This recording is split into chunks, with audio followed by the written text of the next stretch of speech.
开始讲港股和香港的经济了啊。那港股和香港的经济呢，其实是分开的，因为香港大多数的股票其实是中概股，比如说腾讯啦、阿里巴巴啦、美团啦、小米啦，他们大部分的营收和利润呢都是中国大陆或者是不在香港，所以我们要搞清楚买香港的港股和香港的经济两个是两回事。那当然了，你要买香港的楼跟香港的经济就直接挂钩了，所以我先讲香港的股票，再讲香港的经济。香港的股票我个人现在持有的也蛮多的， Rich 是 time the market 比较喜欢短线一点，我是比较喜欢长线的，而且我投资的哲学就是我有多余的钱，这个钱呢要好好的投资。我除了做我的事业之外，我的财富金三角里面有楼有生意，那另外我也是通过股票的投资参与了其他人的生意，所以我在做一个股东的话是非常长期的一个视野。比如说做雷军的股东，我希望做王兴的股东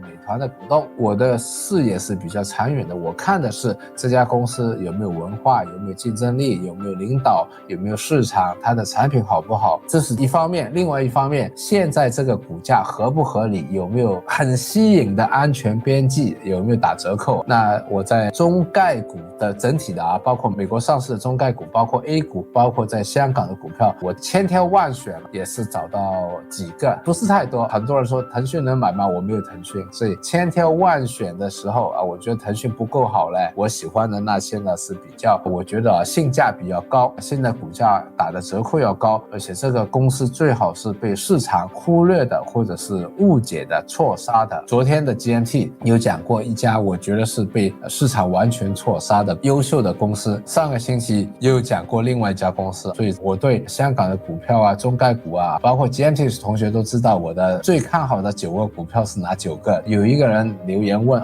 你的现在最看好的股票什么？公众的场合我是不公开讲个别股票的，因为怕大家买错了价位，买错了时间。但是你要进来 GMT 的话，前提就是你学好了整套基本功之后，我的仓位每次都是蛮公开的给大家看到，大家进来也是第一个要求大家是先学习再去做买卖的。讲到香港的经济呢，我觉得有几样东西要讲。第一个，香港经济现在是很差，那为什么这么差呢？这是第二点想讲的香港经济现在差，自己本身的香港的人这个可能是占了20%的原因，还有80%的原因跟香港人是无关的。那20%是香港人犯了错误吧，从香港的政府开始，政府也犯了错，香港的市民也有我们的责任，这个没做好。但是呢，80%的原因呢是香港控制不了。同样的，我觉得当年在张国荣、梅艳芳的时代，香港的经济非常辉煌的时候，我们出去觉得我是香港来的 I come from Hong Kong， 这个时候其实也是20%是香港人的努力。的确当年的香港人是非常优秀，但是呢，同样的80%也是大环境里面，中国刚刚改革开放，世界不了解中国，中国不了解世界，香港正好是做了一个门户，能懂英语，带着外国人到中国，带着中国的产品到外国，做了中间的贸易，做了中间的桥梁。特别是香港当时的视野，当时的思考见解等等等等，包括资金都是比中国大陆的要领先一点，所以跑进去中国内地开厂啦、投资啦，当年赚了好多的钱。这是当时大环境，再碰上20% 的香港人，正好是处在那个天时地利人和，所以天时和地利占了80%，人和香港人正好在那时候20%加进去，赚了好多钱。所以80年代、90年代赚了好多钱。但是呢，97年之后好像香港一直在往下走，现在都比不上新加坡了，比不上深圳了，比不上上海了，香港人只占了20%。先说说香港自我检讨一下，什么做的不好的。那第一个呢，我觉得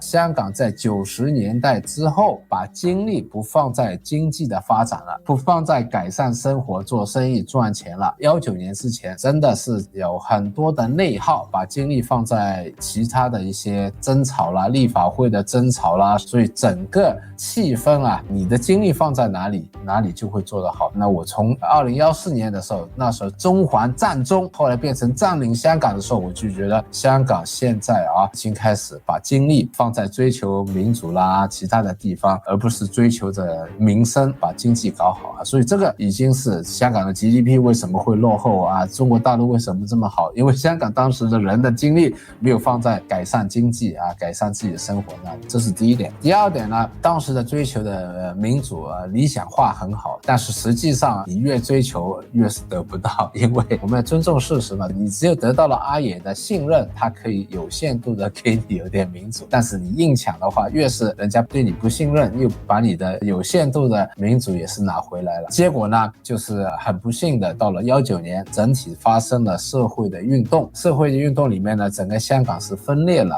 当时有蓝丝黄丝，一谈到这个就伤感情，所以七爸爸尽量不把政治的观点来讨论，因为伤感情无谓了，没有这个必要，大家都是香港人或者是中国人或者是地球人，上帝的子女，任何因为政治的理念而争吵的话，当时真的是家人都有争吵的也有男朋友女朋友分开的也有，我身边看过好多例子，我觉得是不值得，所以呢，我当时就从来不讲政治，就这样。我个人觉得你天天在马路上放火啦、争吵啦、出黑烟啦，对经济的发展肯定会不好，游客肯定不来了，或者是人家游客来了，我们赶客人，这个肯定对香港经济也不好。所以香港当时生活在美满的幸福里面太久了，不懂得去珍惜，不懂得去争取，结果现在香港出了名就是到这里东西又贵，服务又差。Rich 去了日本，哇，人又好，东西又便宜又好吃，人家来了香港，东西可能也好吃，但是又贵，服务还不好，所以这个也是我们要检讨。我们现在跟中国大陆的服务业在竞争，人家来香港旅游还是与中国大陆旅游，在跟日本的服务业在竞争，在跟淘宝在竞争，那整个世界改变了，人家以前来香港带着2个行李箱来香港买东西，我觉得哇，这么辛苦跑来香港买东西不合理了。现在大陆人都要淘宝了，来这里拍个照就回去了，吃顿饭感受一下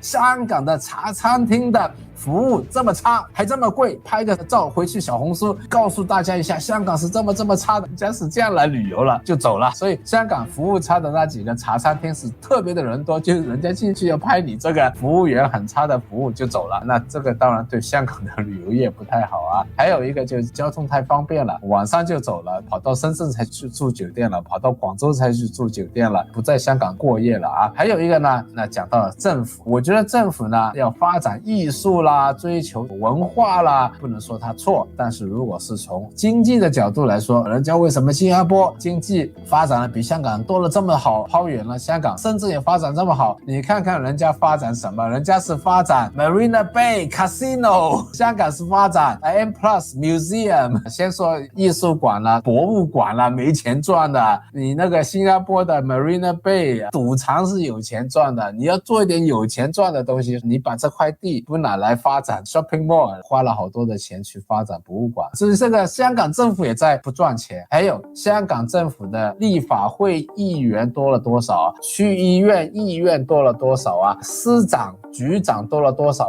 香港的司长局长立法会议院的成本是比美国总统的人工工资还要高这个政府的开支多了哪里来香港政府笨得要命，抄牌以前放在马路边吃个饭再出来，现在放在马路边20分钟抄牌了，抄牌就罚单了抄了牌人家还有心情消费吗？不消费了我跑去大陆玩了还不用开车子，为什么夜奔奔没有人去人家都不想开车了，晚上都不出街了，所以晚上到9点钟，香港现在的生活很健康9点钟没有夜生活，跑来香港9点钟没有夜生活了，我住在西贡7点钟都没有餐馆了，不开了。19年是一个转折点了，好多人上了街快点跑了，不跑被政府抓过去说你暴动了，那他走的时候也不会告诉你，因为我19年上了马路了，参与了暴动，现在要走了，肯定是说香港的民主完蛋了，23条了，国安法了，所以我觉得国安法了23条了也是被西方的传媒报道之后人家很怕，香港现在是不是没有自由啦，没有什么啦，其实也不是，我住在香港觉得蛮安全的，没有说什么时候国安法了23条了，你不去搞煽动分裂没问题了。同样的这个每个人的选择嘛，这个我就觉得就是大家看了其他的 YouTuber 太多了，香港哇怎么样我们现在处在80%的东西是我们控制不了的。第一个，中国跟美国在战争，在对立，在搞斗争，所以呢，他把香港归在跟中国一起的打压。香港本来吃的是国际饭，国际金融中心，现在变成了中国的金融中心，没有了国际。英国也不爽了，没有了美国、英国或者是西方的资金之后，香港肯定会损失了一大批的收入的来源。香港以前的经济的支柱，第一个贸易，现在中国跟美国的贸易都在脱钩，也在打贸易战，香港这个贸易肯定受影响。第二个，旅游，欧美的人还没有回来，都是感觉到回来这里会不会有国安法了，被抓了。中国大陆的人来，他的消费习惯改变了，现在是打个卡就走了。第二个支柱，旅游业也受了影响。第三个影响的是房地产，房地产最近美国加息了，香港的经济不好了，再说之前的政府的什么辣招啦，什么好多的东西把房地产搞死了。第四个就金融中心了，那香港的这个股票市场是熊市了，4年的熊市，5年的熊市，从19年开始到现在，股票市场一直不好了，所以香港4个经济支柱全部完蛋，剩下来还有什么？香港人现在有什么可以赚钱的？拍戏都在中国内地拍了，不在香港拍了，都在吃老本。本地人消费还要跑去深圳去消费，去 Sam's Club 买东西，我们也在淘宝买东西，所以香港的消费又少了一部分。我们本地人都是跑去中国旅游了，跑去日本吃喝玩乐了，回到香港的时候要减肥了，要轻断食了。现在本地唯一最好的工作就公务员了啊，做了政府的公务员，薪高粮准，准时可以下班，那整个社会就少了动力了，所以很不幸就是这样。所以呢，我觉得80%就是第一个，中美的关系，香港夹在中间；第二个，市场改变了，人家现在淘宝了，不来香港买首饰了，包括中国人的消费口味也改变了。现在的人不再那么追求买一个劳力士的，而是追求一些打个卡啦，体验一下香港的文化啦，就走了。所以呢，整体来说，19年是社会动乱，然后是3年的新冠疫情，现在香港还有一个很伤的是加息，美国的高息。那我们知道香港好多的公司房地产发展的支柱借了钱，香港的楼很贵，所以到最后一个香港人控制不了的，以前是帮了香港的，现在变成了香港的一个紧箍咒，就是联系汇率。我是支持有联系汇率的，但是联系汇率是把香港卡死了，联系汇率我也感觉不到短期内会走，所以这个联系汇率会继续的拖着香港死。为什么？你看啊，如果经济能调整的话，香港经济不好啦，应该工资要便宜一点啦，应该租金要便宜一点啦，那香港就自然有了竞争能力了。那现在为什么香港一出去看，哇，日本东西好便宜啊，深圳东西好便宜啊，哪里东西好便宜啊，就是因为香港的港元跟美元挂钩了，美元涨上去，香港也跟着涨上去，香港真的涨上去，我们出去旅游感觉人家好东西好便宜，人家一到香港说香港东西又贵，服务又差，就是因为联系汇率港元很贵，所以我们的房子还是很贵，你房子不可能跌一半，所以这个联系汇率从83年84年开始到现在正好是多少年？40年，40年你一个地方的经济的发展肯定会偏离了美国了，香港经济跟美国经济40年不可能捆绑在一起同样的发展，也就是说香港的港元根本是 artificially 人为的不合理。那人为的不合理是太贵还是太便宜呢？香港现在经济这么差，人家都感觉香港东西这么贵，也就是说港元是太高了。如果今天香港是自由汇率的话，可能贬值2/3，那现在1块人民币兑4块港元，我们还去不去深圳消费？我们不去深圳消费了。大陆的人来不来香港消费？来了。其他的地方的人来不来香港消费？如果今天的香港东西比台湾要便宜，香港经济差吗？应该要东西便宜吗？经济差就算便宜，日本就便宜啦。日本经济差了30年，东西就便宜啦。日本在80年代的时候东西很贵啊，现在我们去感觉到日本很便宜啦。那香港经济很差，香港东西应该要便宜啊，为什么不便宜？就是因为联系汇率了。如果今天香港的汇率跌下来了，跟台币一样的价值了，你来这里花港币等于花台币了，大家都来香港了，是不是？那香港不就搞好了？但是联系汇率不会改，中美关系不会改，所以香港未来也是这样，所以不要买楼，就这样。我觉得啊，如果有香港的朋友的话，香港现在赚钱真的很难，唯有靠股票帮补一下，通过股票我们可以参与了中概股，中国的企业，优秀的企业。我做不了美团，我可以买一点美团的股票；我做不了小米，我可以买点小米股票。不是介绍这2只股票啊，我举个例子啊，我可以买一点 Nvidia， 我可以买一点 Netflix， 我可以买一点 SMCI， 我可以买一点台积电。我要靠自己在香港做生意，我做了这么多年生意，都觉得香港赚钱真的好难打工的你老板赚不到钱，你打工的也难。就香港人快点加入 GMT。现在我觉得香港唯一一个好的就是香港的股票是全世界最便宜的其中之一，所以大家要找香港的股票或者中概股的话，788这个是有自信的。788的香港的这个服务业出口出去赚点外汇给香港经济帮补一点，所以大家来参加 GMT 的话，不光是支持了788，也支持了香港的经济哦。我们香港现在的经济真的需要全世界来帮助一下哦。开玩笑之余也是真的。为什么788不走？我觉得香港对我不错啦，治安很好，香港的人也很好，我还是很喜欢这个香港的地方，所以也希望作为一个香港的小市民出一份力，通过我的公司我的服务，也是帮香港一小部分人有一些工作，然后我们出去消费的时候也帮助了香港的经济。我还是觉得我是香港人啦，全世界我以香港为家，就这样。我可以去全世界任何一个地方，我要去马来西亚 second home 移民也可以，我去台湾应该也可以，但是我还是希望通过我在香港带领大家来香港这个股票市场里面，真的是很多保障。这我觉得是我对全世界通过学习股票之后，在香港的或者中概股的这些公司里面，大家看到真相，不要被传媒，特别是西方的传媒所误导。现在香港为什么有机会，中概股为什么有机会？因为我们看的信息是在 YouTube 在 Facebook 西方的传媒里面，普遍的像香港觉得我是亲共了奶共了，我不需要亲共，我不需要奶共。但为什么你们觉得我是亲共奶共？就是因为其他的社交媒体，在西方的社交媒体普遍对中国，我觉得是过度的悲观，过度的看不好，或者是主观的希望共产党会倒闭了，这个主观的意愿不喜欢共产党了，在 Facebook 在 YouTube 里面很多，所以呢很容易把这个中概股抛售了，悲观了23条了，国安法了，还有希望吧。同样的，相反来说，真正对中国大陆企业熟悉的又出不来，资金出不来，所以在这里面有一个断层，能买的人现在抛售，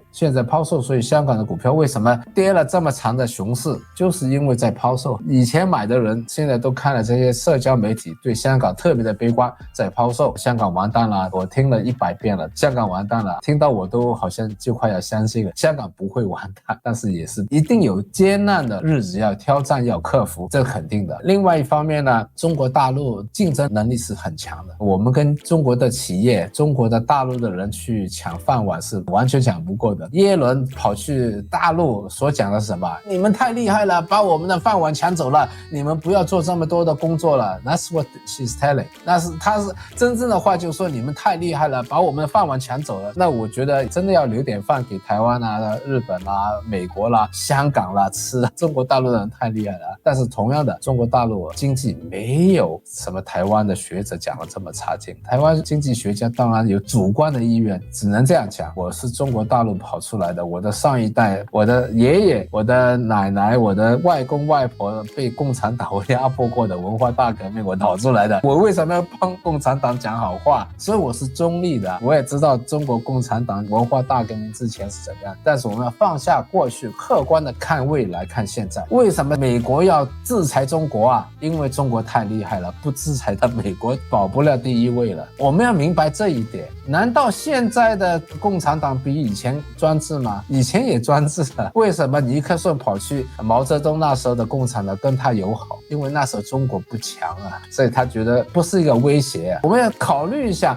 为什么现在美国就是针对的共产党来讲这个不好那个不好，为什么以前不讲？难道毛泽东的时候比现在民主吗？难道毛泽东的时候那时候人民的自由比现在多吗？不是的。难道我们喜欢是15年前中国大陆贪污腐败的现象多吗？20年前去深圳，我的所有公司的人都被人家抢劫过，只有我没有抢劫过。现在到了中国大陆，第一个消失的职业是小偷强盗，没有了。所以我们要客观的看到中国大陆的改变，他们有他们的我不喜欢的东西了，他们对台湾要尊重一点，他们对日本也要放下过去，认识日本的真正的友善和平那一方面。中国大陆的戏拍出来，哇国民党了，哇日本人太差了，所以现在报应啊，全世界这样对中国大陆，因为他也是这样对日本了，对台湾。所以今天我讲多了啊，平时其他不讲了，黄丝啦蓝丝啦绿营啦蓝营啦得罪的地方都包含。最主要还是一点，每个人都有自己的意见，怎么能够把自己主观的意见放下，看到客观的事实来做个判断。现在这个股票是不是 overpriced 太高了，是不是太低了，未来会怎么样？如果我们作为一个投资者能够便宜的买到优秀的股票，那就不要被煽动了，中国完蛋了，抖音要把美团吃掉。我们要看到真相，而不是幻想了假象了表象。所以投资到最终长远来说的话，一定是越能看到真相，越能在人家的假象幻想和表象里面去寻找机会，这个钱是最容易赚的。在股票市场里面输掉钱，你把一部分拿到自己的口袋里来，不需要客服服务吧，不需要去写一个 thank you note 吧，你赚了钱就是你的。那首先不要输钱，你要跟七爸爸学，把人家输掉的冤枉钱赚到自己的口袋来。Rich 这么年轻都可以通过股票有这么好的成绩，能学的。所以呢，我觉得是一个难得的机会。股票5年前能1/5的价格1/3的价格买到这么优秀的公司吗？最怕就是有钱但是股票很贵。当然了，贵的时候可以贵买更贵的卖，像 Rich 做得很好， Nvidia 这个 SMCI 贵的买，翻了3倍再更贵的卖走，两个都可以。你可以贵的买，更贵的卖走，你可以很便宜的买，人家买不买是另外一件事情。我可以用1/3的成本做了那家公司的老板， Why not？ 现在香港的股票很多都是 price to book 0.5啊 0.4 啊 0.3 啊 0.1 啊，我可以用1折的价格，人家的成本价我打个1折入股，太美好啊！不涨 I don't care。 投资股票本来就是闲钱，等着开放前就跟 Rich 啊出去炒一下，短炒一下赚点钱，不等钱用的钱就跟七爸爸长线投资，短线投资找 Rich， 长线投资找七爸爸。在这里短线长线只要能赚到钱就是好线。希望大家今天随便交流一下。其实七爸爸很喜欢讲历史啦，讲宗教啦，讲其他东西啊，都有我的见解，但这些人家不感兴趣。最终还是希望祝福大家，我觉得通过学习把自己提升了，赚到钱是一件事情，把自己提升之后有更好的眼界，跟家里人的沟通啦，跟旁边的人能够把自己的心得分享给身边的人啦，这个人生就美满了，钱也够用了。大家进来 GMT 也是对香港的经济也有点贡献了，当然我们也是全世界的团队，也有新加坡，也有马来西亚，也有台湾的团队，还有大陆的团队。你将来加入了 GMT， 对这些团队这些地方都有贡献，最终还是希望世界和平了，每个人都丰盛了，每个人都成长了。香港欢迎你，我已经在香港了，其他的同学来香港感受一下香港的东西，又贵服务又差，打个卡点个赞，告诉大家香港茶餐厅啊，哇，再不来香港以后的服务业改进了就看不到了，快点来香港感受一下了啊！感谢大家今天的时间，没有的话我们下次再见了啊，拜拜。